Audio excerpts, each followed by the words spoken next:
Hey lads, and welcome back to another episode of New to Marvel. In the last video, I covered what the MCU was and ran through all 23 films in order of release. In today's episode, I want to do something similar and give you all a guide on all of the Marvel-related television shows we currently have.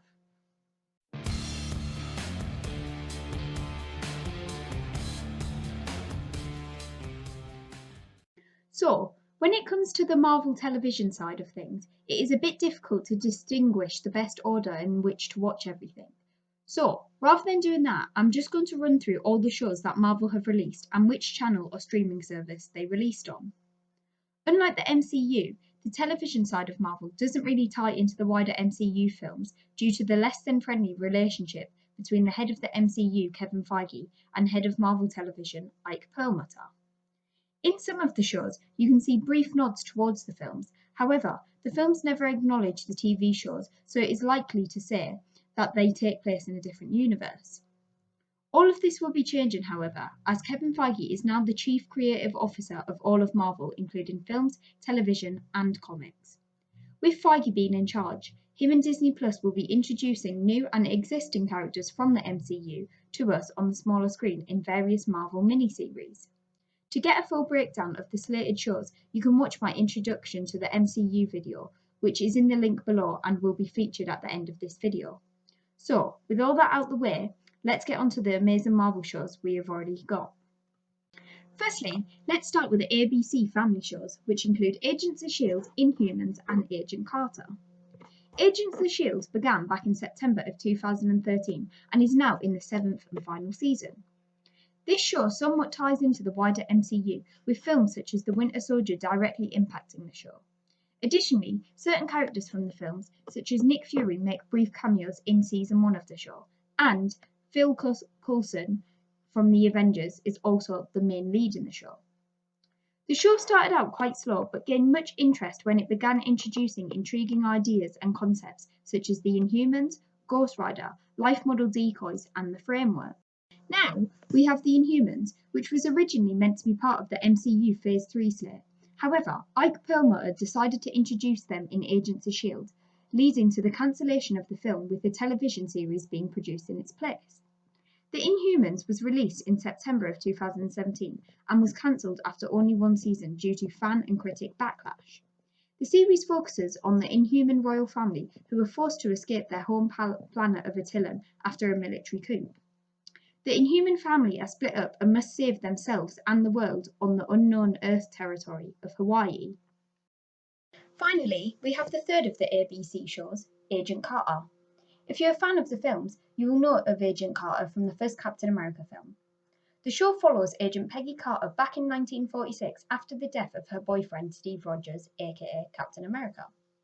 The first season, consisting of 8 episodes, focuses on Carter balancing routine office work for the SSR while secretly assisting Howard Stark, who is framed for supplying deadly weapons to enemies of the United States.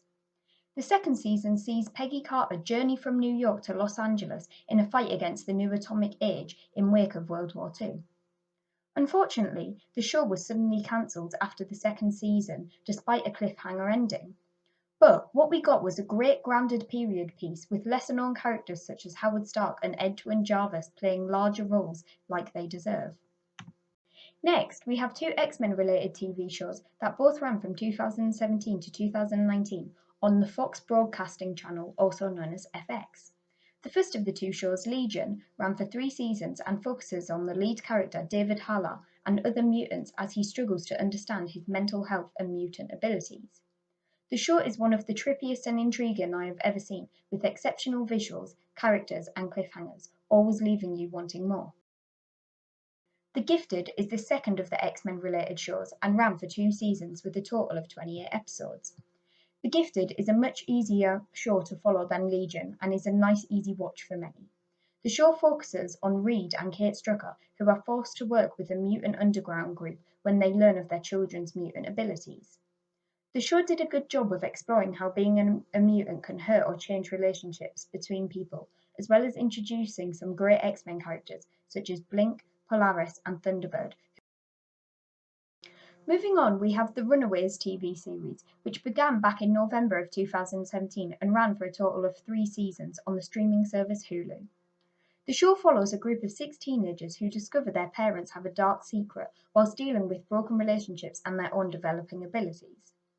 The teenagers must unite in order to stop their parents, but loyalties are tested and we never know how far the teens will go to stop their own flesh and blood from achieving their goal.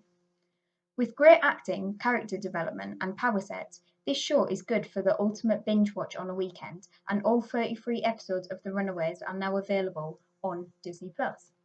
Finally, we have the most popular of the Marvel television, the Netflix original series.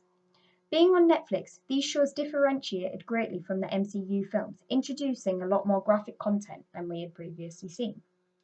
Overall, Netflix released a total of 6 different shows, with each having a different amount of seasons.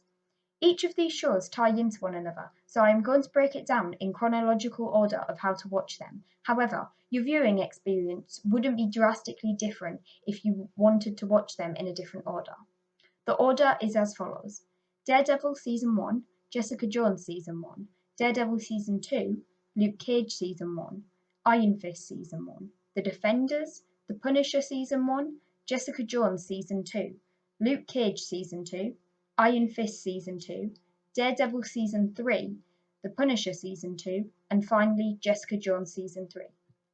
All of these seasons have a total of 13 episodes, each except for the team-up show The Defenders, which only had 8 episodes.